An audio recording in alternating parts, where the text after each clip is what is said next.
The most dangerous mistake you can make is assuming a man has nothing left to lose. Those were the words I spoke in a Dallas courtroom on a rainy Thursday morning, and for the first time that day, every person in the room stopped moving. The attorneys stopped shuffling papers. The spectators stopped whispering. Even Judge Robert Sinclair looked up from the stack of documents on his bench. Across the room sat my wife, Madison Bennett. Well, technically she was still my wife for a few more minutes. She wore a tailored cream-colored suit and the calm expression of someone who believed the finish line was already in sight. If confidence had a face, it was sitting 20 feet away from me. I sat in a wheelchair beside my attorney, Andrew Keller, looking exactly like the man everyone expected me to be. Broken. Defeated. Finished. The kind of man people feel sorry for. The kind of man people quietly write off. Looking back, I cannot blame them. Appearances told a convincing story. A successful businessman suffers a life-changing accident. He loses much of his mobility. His marriage falls apart. His wife files for divorce. End of story. At least that is the version most people believed. Madison certainly believed it. For months she had acted like the outcome was already decided. Every legal filing.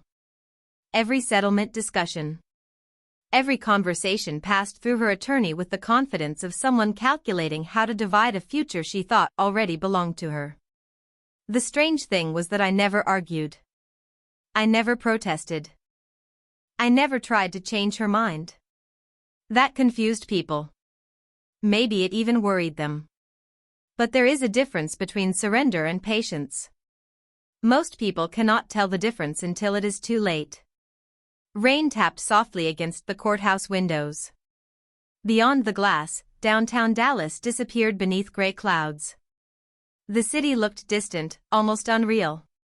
I listened as Madison's attorney summarized their position one final time. He spoke about assets. Investments. Real estate holdings. Business valuations. Numbers filled the room. Millions here. Millions there. Each sentence built the same picture. Madison had stood beside me during the growth of my company. Madison deserved her share. Madison deserved financial security moving forward. It was a polished presentation. Professional. Persuasive. Completely expected. When he finally sat down, Madison folded her hands and glanced briefly in my direction. Not with affection. Not even with anger. More like someone looking at a chapter she was ready to close. I remembered a time when that look would have devastated me. Now it simply felt distant. Like watching a storm move across another state. Judge Sinclair adjusted his glasses and reviewed the final page before him. Then he turned toward me. Mr. Bennett, before the court reaches its decision, is there anything you would like to add? The question hung in the air. Every eye in the courtroom shifted toward me. I could almost feel the weight of their attention settling across my shoulders. Slowly, I rolled forward a few inches. My hands rested calmly on the armrests. My heartbeat remained steady. Months earlier, this moment would have terrified me. Now it felt strangely peaceful. Yes, Your Honor, I said. My voice carried farther than I expected. There is one document the court has not reviewed.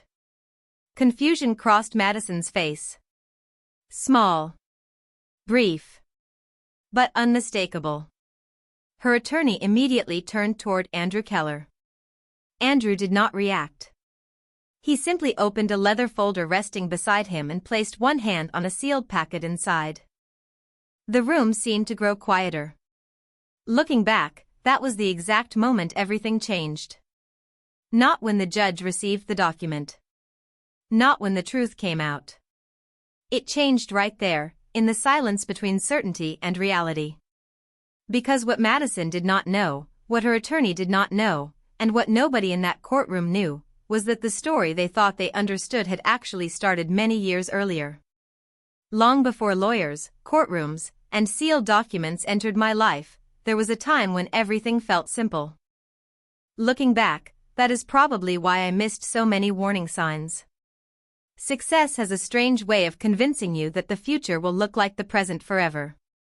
15 years earlier, I owned exactly one truck, a rented warehouse that smelled like dust and diesel fuel, and a business account that spent most of its time dangerously close to empty.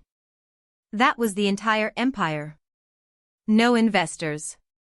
No board members. No fancy office overlooking the city. Just me, a few loyal employees, and the stubborn belief that hard work eventually pays off. Most mornings started before sunrise.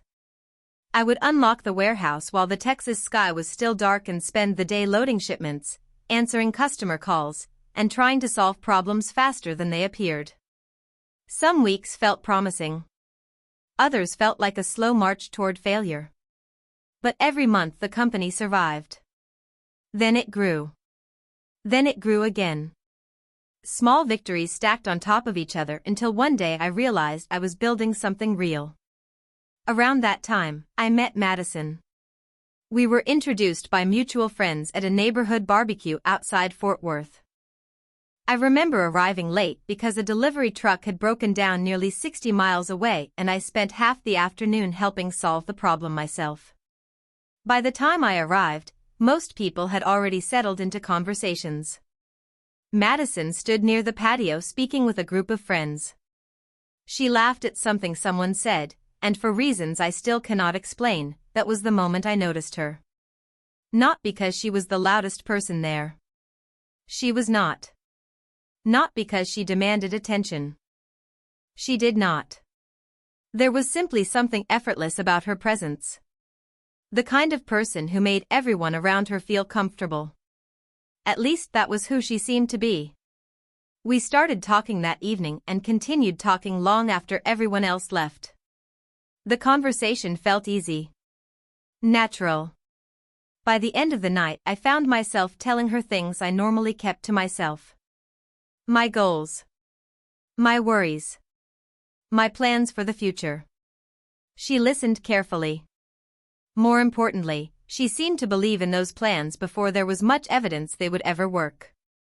Those early years remain some of my favorite memories. We built a life together piece by piece. There were no private jets. No luxury vacations. No glamorous social circles. There were takeout dinners eaten on folding chairs because we had not finished furnishing the apartment yet. There were weekends spent reviewing invoices at the kitchen table. There were nights when I fell asleep with spreadsheets still open on my laptop. Through all of it, Madison stood beside me. Or at least I believed she did. When business expanded, she celebrated every milestone. When contracts fell apart, she reminded me to keep going. Looking back, those memories still feel genuine. That is what makes everything that happened later so difficult to understand. As the company grew, our lifestyle changed with it.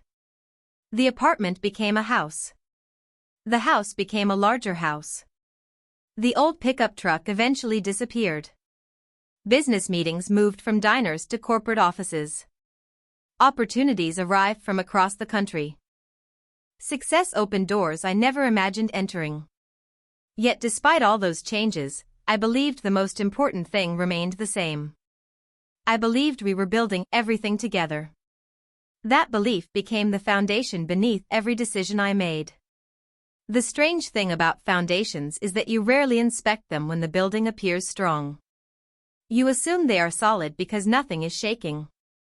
Looking back now, I can see tiny cracks beginning to form long before I noticed them. Small changes. New priorities. Different conversations. Nothing dramatic enough to cause alarm. Nothing obvious enough to start an argument. Just enough to create a feeling I could never quite explain. At the time, I blamed stress. I blamed work. I blamed myself. What I did not know was that life was quietly moving toward a moment that would test every promise we had ever made to each other. The day everything changed began like hundreds of other days before it. I woke up before sunrise, reviewed shipment reports over coffee, answered a few emails, and left for a meeting in San Antonio. There was nothing unusual about the schedule. Nothing dramatic. Nothing that suggested my life was about to divide itself into two separate chapters. Before and after. Looking back, that is what stands out most. The ordinary nature of it all. We spend our lives expecting major changes to arrive with warning signs. Most of the time they do not. They simply arrive and refuse to leave. The meeting ran longer than expected. By the time I started heading home, dark clouds had begun gathering across the Texas sky. Traffic moved slowly along the highway while a steady rain tapped against the windshield. I remember thinking about dinner. I remember wondering whether Madison would still be awake when I got home. I remember planning a conversation about a potential expansion project scheduled for the following quarter. Then everything becomes fragmented in my memory. Not frightening. Just incomplete. Small pieces separated by long stretches of emptiness. The next clear memory is a hospital room. Bright lights. Soft voices. The distant sound of machines. At first I thought I was dreaming. Then I tried to move. Fear does not always arrive as panic. Sometimes it arrives as silence. Cold and heavy. I stared toward the ceiling and listened as doctors spoke carefully about recovery, treatment, and rehabilitation. Every sentence seemed to contain uncertainty. Every answer created new questions. Madison sat beside the bed holding my hand. Her eyes were tired. Her expression was strained. Seeing her there gave me comfort. Whatever happened next, we would face it together. At least that was what I believed. Over the following weeks, the hospital became my entire world. Days blurred together. Specialists came and went. Physical therapists introduced exercises that seemed impossible at first. Progress measured itself in inches instead of miles. Tasks I had never thought about suddenly required effort and patience. The doctors remained cautious. Nobody wanted to make promises. Recovery would take time. Nobody knew exactly how much. I learned quickly that frustration accomplishes nothing. Some mornings felt hopeful. Other mornings felt endless. Through it all, I focused on one goal. Keep moving forward. Even if forward meant only a small improvement compared to the day before. Madison stayed by my side during those early months. She attended appointments. Answered questions from family. Smiled politely when nurses entered the room. From the outside, she looked like the perfect wife. Sometimes I even convinced myself that everything would eventually return to normal. Then little things started changing. Nothing dramatic. Nothing obvious enough to trigger alarm. Just small moments that lingered longer than they should have. She spent more time on her phone. Conversations became shorter. Her attention seemed elsewhere even when she sat directly beside me. At first I ignored it. Stress affects people differently.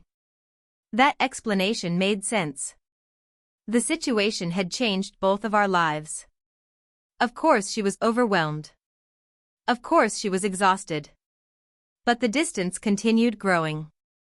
One afternoon during a rehabilitation session, I glanced through a glass wall and saw Madison standing in the hallway. Most spouses watched closely during therapy. They encouraged progress. They celebrated milestones. Madison seemed distracted. She checked messages repeatedly and barely looked up. When our eyes met, she forced a smile that disappeared almost immediately.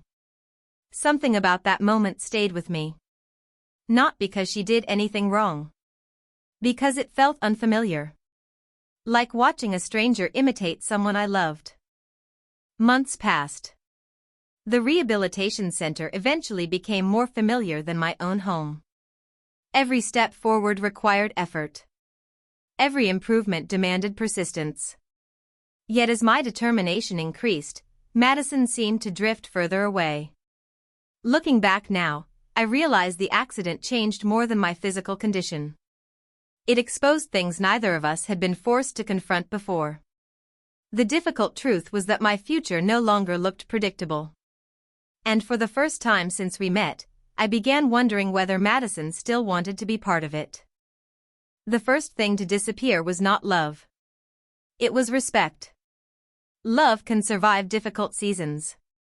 It can survive fear, uncertainty, and disappointment. Respect is different. Once it begins to fade, everything built on top of it starts weakening too. About 8 months after the accident, I finally returned home full-time. Friends congratulated me. Employees celebrated my progress. Family members said things were getting better. In some ways they were right. I was making steady progress in rehabilitation. I was becoming more independent.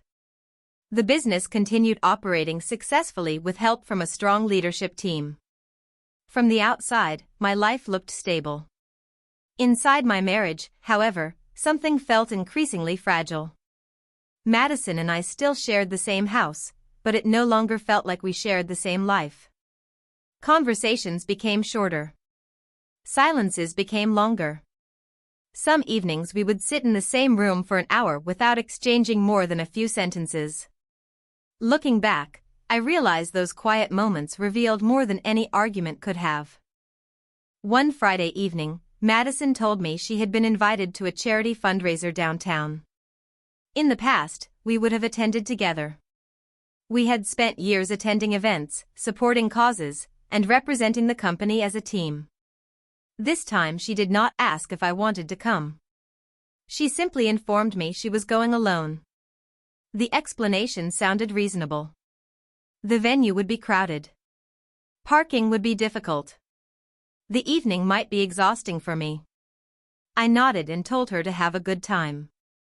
What else was there to say? A few hours later I sat alone in the living room watching rain collect on the windows while she attended the event. The house felt unusually large. Every empty room seemed to amplify the silence. Around 10 o'clock, I received a message from an old business acquaintance who happened to be at the fundraiser. Attached was a group photo from the event. Madison stood near the center smiling beside several local executives and community leaders. Everyone looked happy. Everyone looked relaxed.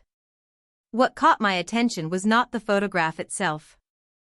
It was the realization that nobody would have guessed she was married from the way she presented herself. I immediately hated myself for thinking that. Insecurity can make honest people suspicious. I told myself I was overreacting. I deleted the message and tried to move on. But the feeling remained. Over the next several months, similar situations repeated themselves. More events. More dinners. More social gatherings. Madison became increasingly active in circles that seemed to have little interest in our marriage and a great deal of interest in appearances. New friendships emerged. New priorities developed.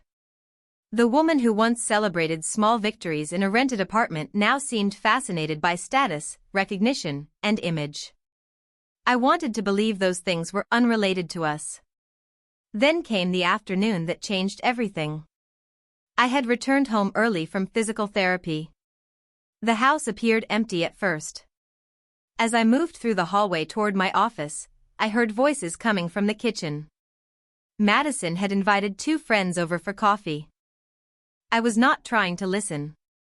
I simply happened to arrive before they knew I was home. The conversation sounded harmless at first. Weekend plans. Local gossip. Charity events. Then someone asked how things were going with me. A long pause followed. Madison sighed.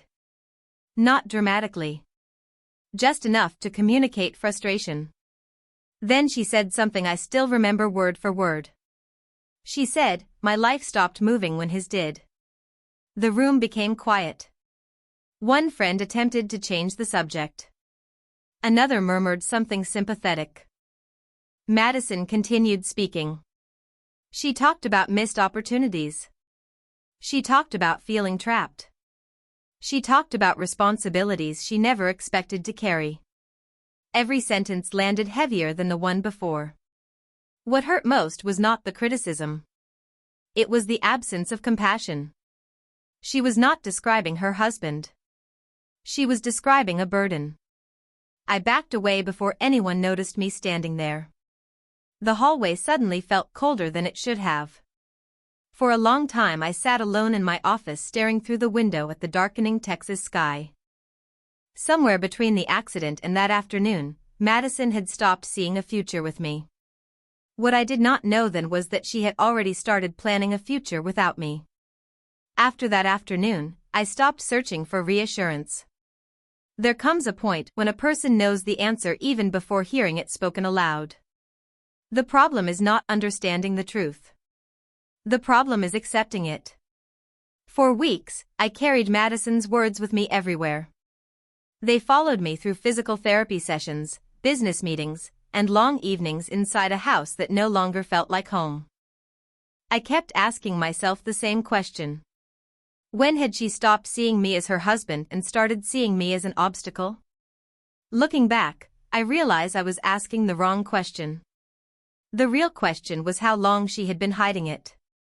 The answer arrived on a quiet Tuesday afternoon. The sky outside was clear.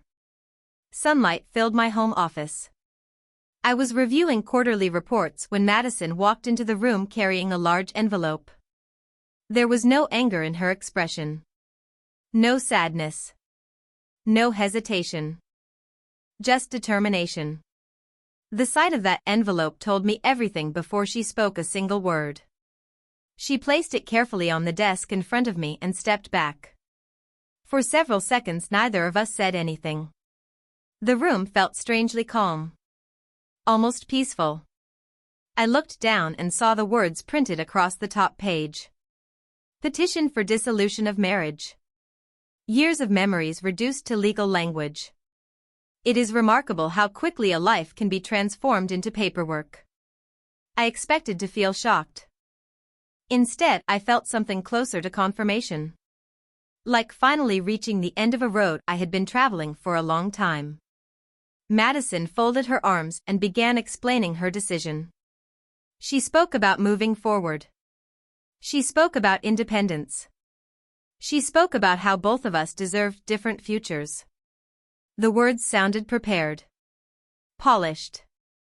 Rehearsed. I listened quietly. Then she said the sentence that removed any remaining doubt. She looked directly at me and said, I cannot spend the rest of my life carrying deadweight. The words landed softly. There was no yelling. No dramatic confrontation. Somehow that made them hurt more. I studied her face while she waited for a reaction. She expected anger. She expected resistance. Maybe she even expected tears. Instead, I simply opened the envelope and began turning pages. The confusion in her eyes was immediate. She had prepared for a fight. What she received was silence. The truth was that by then, I understood something she did not. A marriage cannot survive after respect disappears. Once that foundation collapses, everything built on top of it eventually follows. I signed the initial acknowledgement forms without argument. Madison stared at me as if she could not understand what she was seeing. That is it, she asked. I looked up. What exactly are we fighting for? I replied. She had no answer. A few days later, attorneys became involved. Financial requests arrived. Asset disclosures were demanded. Business records were requested. The entire process transformed into a carefully organized examination of everything I owned. Madison appeared energized by it.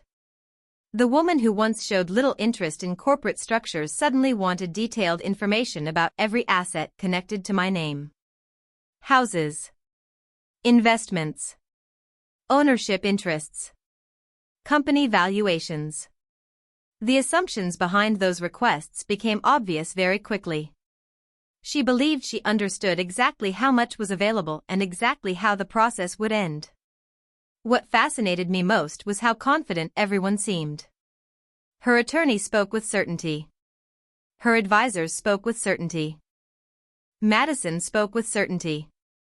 Nobody appeared interested in asking whether they actually understood the full picture. One afternoon I met with Andrew Keller in his office overlooking downtown Dallas. Traffic moved below us like streams of light beneath the afternoon sun. He reviewed the latest filings before setting them aside. "They seem very confident," he said. I smiled faintly. "I noticed." Andrew nodded. Then he opened a leather folder and glanced toward me. "Good," he said. "Because confidence tends to disappear when facts arrive." For the first time since receiving those divorce papers, I felt completely calm. Not because I wanted revenge. Not because I wanted Madison to suffer. Because I knew something she did not. And sooner or later, she was going to learn it too. The weeks leading up to the court hearing were strangely quiet. Most people imagine divorce as a series of dramatic confrontations and emotional battles. My experience was the opposite. The louder the legal process became, the quieter I became. Madison seemed to interpret that silence as weakness. Looking back, I understand why. Silence often looks like surrender to people who are not paying attention. Every few days another request would arrive from her legal team. Financial statements. Ownership records. Investment disclosures. Property evaluations. The stack of paperwork grew larger with each passing week. Madison approached the process with remarkable confidence. She spoke about the future as though it had already been decided. New plans. New opportunities. New beginnings. Every conversation carried the same assumption. She believed she understood exactly what our shared life was worth. More importantly, she believed she knew exactly how much of it she would receive. What fascinated me was how little curiosity anyone seemed to have. Nobody asked why I remained calm. Nobody questioned why Andrew Keller appeared completely unbothered by their demands. They saw confidence on one side of the table and assumed uncertainty existed on the other. That assumption would eventually become very expensive. One afternoon I met Andrew inside his office overlooking downtown Dallas. The city stretched beneath a clear blue sky. Construction cranes moved slowly across the horizon. Traffic flowed through the streets far below. Life continued exactly as it always had. Andrew sat across from me reviewing a thick collection of documents. Occasionally he highlighted a section or added a note in the margin. The process looked almost boring. That was the funny part. People expect life-changing secrets to feel dramatic. Most of the time they look like paperwork. After nearly an hour, Andrew closed the folder and leaned back in his chair. "They still have not figured it out," he said. I glanced toward the stack of documents. "No." He smiled faintly. "They are looking at everything except the structure." The structure. That single word contained years of planning. Long before my marriage encountered problems, long before the accident, long before anyone imagined a courtroom would become part of my future, I had received advice from a mentor I deeply respected. He told me that successful people spend years building wealth and almost no time protecting it. According to him, that was one of the most common mistakes entrepreneurs make. So years earlier, when my company began expanding rapidly, I hired experienced attorneys and advisors to help build a long-term foundation. Not because I expected divorce. Not because I distrusted Madison. Simply because protecting what you build is part of being responsible. Ownership structures were created. Business interests were organized. Long-term holdings were separated and protected through completely legal frameworks designed for stability and continuity. At the time, those decisions felt routine. Boring, even. Now they were becoming very important. Meanwhile, Madison continued moving through the divorce process with growing confidence. Friends encouraged her. Advisors reassured her. Every conversation seemed to reinforce the same expectation. The outcome was inevitable. Sometimes certainty becomes dangerous because it discourages people from asking questions. Looking back, that was exactly what happened. They stopped investigating because they believed they already understood the answer. One evening I sat alone in my study reviewing rehabilitation schedules and business reports. The house felt different now. Quieter. Emptier. Yet for the first time in months, I felt something unexpected. Peace. Not because my life had become easier. Not because the future was guaranteed. Because I knew the truth no longer depended on anyone's opinion. Facts have a strange quality. They do not care who believes them. They simply wait. As the court date approached, Madison grew more confident. Andrew grew more relaxed. And I found myself thinking less about what I might lose and more about what I had already survived. What none of them realized was that the hearing they expected to be a conclusion was actually about to become a revelation. The courtroom felt different now. The confidence that had filled the room only minutes earlier had begun to crack. Not dramatically. Not all at once. Just enough for people to notice. Judge Robert Sinclair sat quietly reviewing the sealed packet Andrew Keller had placed before him. Madison watched from across the room, her posture still composed but no longer relaxed. Her attorney leaned forward in his chair, trying to read the judge's expression. I remained exactly where I had been from the beginning. Calm. Patient. Silent.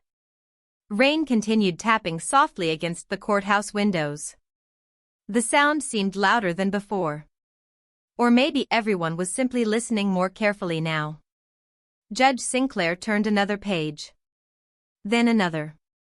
His expression changed slightly. Nothing dramatic. Just the subtle look of someone discovering information that does not match expectations. Madison noticed it immediately. So did her attorney. I watched both of them straighten in their seats. Looking back, that was the first moment uncertainty entered the room. The judge adjusted his glasses and continued reading. Several minutes passed without a single question. No one interrupted. No one spoke. The silence became almost uncomfortable. Finally, Judge Sinclair looked up. "Mr. Keller," he said, "these documents indicate that a significant portion of the business interests discussed during these proceedings are held through structures established many years before the marital dispute. Is that correct?" Andrew stood. "Yes, Your Honor. Those structures were established more than 14 years ago." The room became even quieter. Madison turned toward her attorney. He immediately requested an opportunity to review the documents himself. The request was granted. What happened next reminded me of watching someone realize they had been solving the wrong puzzle. At first he read quickly. Then more slowly. Then he started turning pages backward, reviewing sections he had already passed. The confidence that had carried him through months of negotiations began disappearing one paragraph at a time. Madison leaned toward him and whispered a question. He did not answer immediately. Instead, he continued reading. That silence spoke louder than any explanation could have. For months they had built their expectations around assumptions. Assumptions about ownership. Assumptions about valuation. Assumptions about what belonged inside the marital estate. The documents in front of them revealed a very different reality. Years before any marital problems existed, ownership interests had been organized through legal structures designed specifically for continuity and protection. Everything had been documented. Everything had been properly established. Everything had existed long before anyone imagined a divorce would occur. Judge Sinclair continued reviewing the material before finally setting the packet down. He folded his hands together and looked toward both legal teams. Based on the documentation provided, he said carefully, the court will need to reevaluate several assumptions regarding asset division. Madison's expression changed for the first time that day. It was not anger. It was not sadness. It was confusion. Genuine confusion.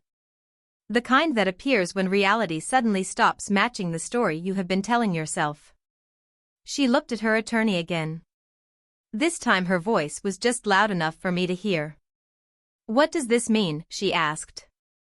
Her attorney hesitated before answering. That hesitation told her everything. Looking back, I do not think the shock came from the money. It came from realizing how little she truly understood about the life we built together. She had spent years living beside the business without ever really understanding it. Years enjoying the results without asking how the foundation worked. Now that foundation was sitting in plain view for everyone to see. I did not smile. I did not celebrate. There was no satisfaction in watching someone become disappointed. What I felt was something much simpler. Relief. Relief that facts no longer needed defending. Relief that the truth no longer depended on opinions. Relief that after months of being viewed as weak, broken, and irrelevant, reality had finally spoken for itself. As Judge Sinclair announced the next steps and attorneys began discussing revisions to the proceedings, I looked out the courthouse window toward the Dallas skyline. The rain was finally beginning to stop. Thin rays of sunlight were breaking through the clouds. And for the first time in a very long time, the future no longer felt uncertain. People often talk about recovery as if it is a destination. They imagine a finish line waiting somewhere in the distance, a moment when everything suddenly becomes normal again. What I learned is that recovery is not a destination at all. It is a decision you make every day, especially on the days when progress feels invisible. In the months following the court hearing, my life became surprisingly simple. The legal process moved toward its conclusion. The endless meetings slowed down. The phone stopped ringing quite as often. For the first time in years, I found myself focusing on something other than survival. I focused on rebuilding. Not just physically. Mentally. Emotionally. Professionally. Every morning began before sunrise. While much of Dallas was still asleep, I was already at the rehabilitation center. The facility had become familiar by then. The staff knew my name. The therapists knew my routines. The large windows overlooking the parking lot became part of my daily scenery. Progress still came slowly. Some days I gained confidence. Other days I felt stuck. But unlike before, I no longer measured success by how quickly I improved. I measured it by whether I showed up. One step. Then another. Then another. Eventually those small victories began adding up. At the same time, the company continued growing. Looking back, I think the accident forced me to become a better leader. Before everything happened, I tried to control every detail. Every decision passed through me. Every problem became my responsibility. During recovery, I had no choice but to trust the people around me. To my surprise, they exceeded every expectation. New contracts were signed. Regional expansion continued. Warehouses opened in new markets. The business was stronger than ever. The difference was that I finally understood success was never supposed to depend entirely on one person. One afternoon, nearly 8 months after the hearing, I stood inside the rehabilitation center facing a long hallway lined with handrails. My therapist handed me a walking aid and smiled. "Ready?" she asked. I looked down the hallway. The distance was probably only 30 feet. A year earlier it might as well have been 30 miles. I took a breath and nodded. The first step felt uncertain. The second felt stronger. By the 10th step, something unexpected happened. I stopped thinking about the movement itself. For the first time since the accident, I was simply moving forward. The realization hit harder than I expected. Not because of the physical achievement. Because of what it represented. For so long, I had viewed my life through the lens of loss. What I could no longer do. What had changed? What had disappeared? Standing there in that hallway, I realized something important. My story had not been defined by what happened to me. It was being defined by what I chose to do afterward. That evening I drove to the office and took the elevator to the top floor. The city stretched beneath me through floor-to-ceiling windows. Dallas glowed beneath the golden light of sunset. Highways curved across the landscape like ribbons of light. Construction projects dotted the horizon. The world looked full of possibilities again. Months earlier I would have stood there thinking about Madison. About the divorce. About everything that had gone wrong. Now my thoughts moved elsewhere. New goals. New opportunities. New chapters. I felt no anger toward her. Surprisingly, I felt no bitterness either. Time has a way of sanding down the sharp edges of disappointment. What remained was clarity. She had made her choices. I had made mine. The difference was that I had stopped living in the past. As the last rays of sunlight reflected across the glass buildings surrounding downtown, I placed one hand against the window and allowed myself a rare moment of gratitude. The accident had changed my life. The divorce had changed my life. But neither had ended it. If anything, they had forced me to discover strengths I never knew existed. And for the first time in a very long while, I felt genuinely excited about what came next. About a year after everything was finalized, I received a message I never expected to see. It arrived on an ordinary Wednesday afternoon while I was reviewing reports in my office. The city stretched beyond the windows beneath a clear Texas sky, and for the first time in years, my life felt stable. Not perfect. Not effortless. Simply stable. The message was short. Madison wanted to meet. For a long moment, I stared at the screen without responding. Looking back, I realized I felt almost nothing. No anger. No resentment. No excitement. The emotional storm that once surrounded her name had finally passed.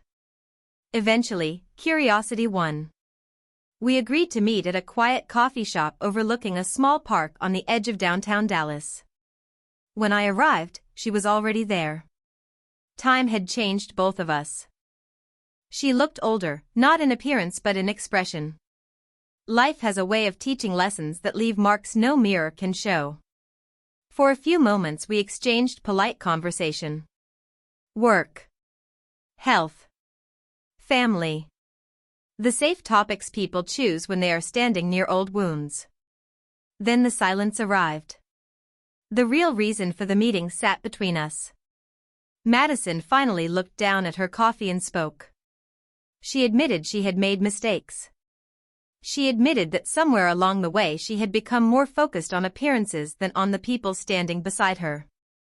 She talked about expectations that never became reality and opportunities that never brought the happiness she imagined. I listened quietly. There was no satisfaction in hearing it. Just understanding. Eventually she looked at me and asked a question that seemed to carry the weight of an entire year. Do you think things could have been different? For a moment I watched people walking through the park outside. Parents pushing strollers. Friends talking on benches. Ordinary lives moving forward. Then I answered honestly. Maybe, I said. But only if we had been fighting for the same marriage. Tears appeared in her eyes, though she quickly looked away. I continued speaking gently. The accident changed my circumstances. It did not change who I was. Somewhere along the way, you stopped believing that. She nodded slowly. Neither of us argued. Neither of us tried to rewrite history. Some truths become easier to accept once enough time has passed.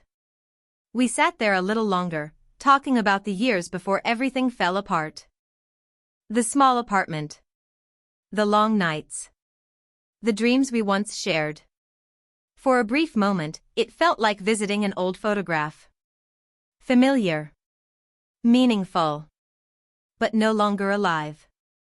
When we finally stood to leave, Madison smiled sadly and thanked me for meeting her. I thanked her for being honest. Then we walked in different directions. There was no dramatic ending. No final confrontation.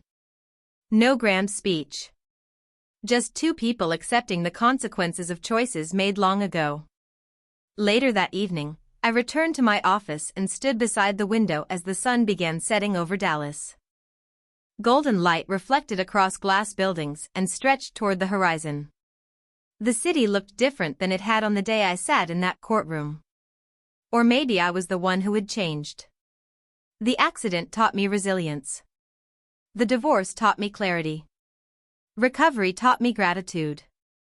Most importantly, the entire experience taught me that a person's value is never determined by their worst season. Sometimes the people who leave when life becomes difficult reveal more about themselves than they ever reveal about you. As darkness slowly settled across the skyline, I realized I no longer thought about what I had lost. I thought about what I had gained. Strength. Perspective. Peace. And those things turned out to be worth far more than I ever imagined. Before this story ends, I would genuinely love to know your thoughts. If you had been in my position, would you have given Madison another chance, or would you have made the same decision? Share your perspective because every experience brings a different lesson. And if stories about resilience, difficult choices, and overcoming life's unexpected challenges resonate with you, consider subscribing and joining us for more journeys like this one. Sometimes the most powerful stories begin when everything seems to be falling apart, and sometimes the ending you never wanted becomes the beginning you needed most.